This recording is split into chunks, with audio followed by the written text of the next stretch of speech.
வணக்கம்.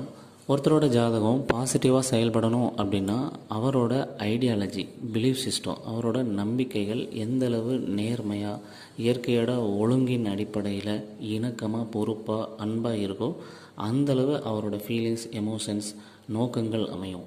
அதை பொறுத்து தான் அவரோட ஜாதகத்தில் இருக்க கிரக சேர்க்கைகள் வேலை செய்யும்.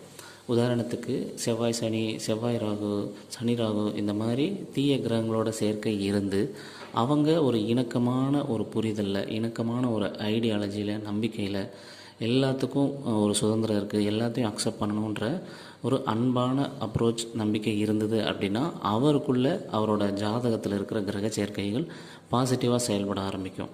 இதை தினமும் அவங்க ப்ராக்டிஸ் பண்ண அவங்களோட ஜாதகம் பாசிட்டிவாக மாறும், கர்மா குறையும், அவரோட ஃப்யூச்சர் பிரைட்டாக ஆகிறதுக்கு வாய்ப்பு ரொம்ப ரொம்ப அதிகம்.